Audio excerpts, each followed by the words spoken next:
So, okay, I want to dial it into women for a second because this is another geek out moment that I spent years studying and we're now seeing in our community. And that's that estrogen and progesterone, the two major sex hormones for a woman, although testosterone is important as well, but they respond very different to our glucose levels. So you take something like PCOS.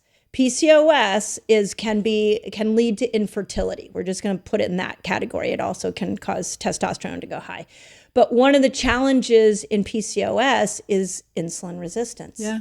I have seen in Fast Like a Girl, I have a whole PCOS protocol that if you just start fasting, you start to clean up that system and all the symptoms of PCOS go away. Yeah. I believe that's because that's what estrogen wants. She wants glucose to be low. She wants you to be insulin sensitive. Yes. Progesterone, she's like her twin sister. And she is like, looks the same. We call her the same thing, but she doesn't want your glucose to go low. She actually wants glucose to go higher. And this is based off the research that I've seen and what I've seen in the fasting world. When women fast too much, when women go keto too much, when stressful for the body. It's too stressful for the body. So progesterone goes away and then she loses her cycle. Yes. And I also, and let me say one more thing, and then I'm really curious your opinion on this, because I also know that progesterone, the reason we crave carbs the week before our cycle starts is because progesterone wants glucose to be higher. Girl, the week before your cycle, you can eat the exact same food and it's going to create a bigger glucose spike in your body. That's right. So if the rest of the month you're having, a cookie and it makes a whatever average spike, the week before your period, that same cookie will make a much bigger spike because progesterone is acting on your glucose levels. Now, what does that mean? It means one, bigger spike, but then bigger drop, which means more activation of the craving center, just adding fuel to the fire. So the week before your cycle, it's so important to do the hacks. And then on the PCOS thing, so when you have insulin resistance, too much insulin in your body tells your ovaries to produce more testosterone.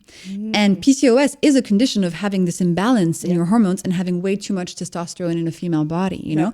And so often the way PCOS is treated is by giving women the birth control pill because that contains female hormones. And so what happens is that in a female body with so much testosterone and PCOS, the birth control pill will come in and sort of average things out again and rebalance female versus male hormones. But that is not solving the problem. That is just masking the symptom. Then you stop the pill, bam, testosterone is again higher than the female hormones. You're not ovulating, you can't have kids, etc. We need to solve the underlying insulin resistance issue. By the way, some PCOS actually presents without insulin resistance, but in many cases, they go hand in hand. Right. And so how do we reverse insulin resistance? By lowering glucose spikes, lowering insulin levels, and then it naturally comes back into balance. And do you think that if you start to clean up your food system, the way my eyes see it is that years ago we stored extra glucose and insulin when the body was in this malfunctioned place. You mean extra glucose as fat? Yeah, gets stored as fat. And so when we go into the fasted state, the body is forced to release that. I'm going to challenge my own belief systems here. Do you think, and what you're seeing, is if I'm a 200-pound obese individual and I put fiber in, I do my apple cider vinegar, I do all the hacks you shared, and I clean up my metabolic system, will my body naturally drop weight? Hard to say. What I see is that fat loss is often a consequence in about 50% of people, a consequence of steadier glucose levels, because with steadier glucose, you have fewer cravings. So it's much easier to eat less processed food that are, very palatable and super calorie dense. You're less hungry because your hunger hormones are much more balanced and your insulin levels are lower. And we know that in order to burn fat for fuel, your insulin has to be low, right? So it kind of makes intuitive sense that is a really great way to go. I can't guarantee it. I see it a lot and I think it makes a lot of sense. But, you could also, for example, keep your glucose levels very steady by adding pounds and pounds and pounds of butter to everything you eat. Because more fat, more clothing on the carbs, steadier glucose, but then you're adding so many calories that you're not going to lose weight, right? So to answer your question, yes, probably. Yeah. That's what I see. So with many of the conditions that are affecting women, we talked about PCOS, we talked about infertility. I'm just going to throw a couple more out that I've seen just from rolling my book out into the world and hearing all these messages, much like you. Menopausal symptoms, horrific. Yeah. We've, mood disorders, really, really bad. Cardiovascular health, especially going into menopause. We got Alzheimer's, dementia. Of all these conditions, autoimmune conditions that are happening to women, how many of these do you feel could be cleaned up if we clean the metabolic system up? I mean, yes. The answer is yes. Listen, your body cannot be healthy if you are on a glucose roller coaster. And your glucose roller coaster will exacerbate any symptoms that you're having. So for example, in the studies, they show that menopause symptoms diminish drastically, insomnia, hot flashes, if you keep a diet that is lower in glucose spikes. Mental health, that's why I got into this in the first place, because I discovered that my mental health was worse the days where I had more glucose spikes. That's right. And my brain felt so much better when my glucose levels were steady. Alzheimer's is now called type 3 diabetes by some scientists because we're realizing that what's happening in the brain of somebody with Alzheimer's is very similar to what happens in the body of somebody with type 2 diabetes. It is so key and so core to all aspects of our health. Agreed.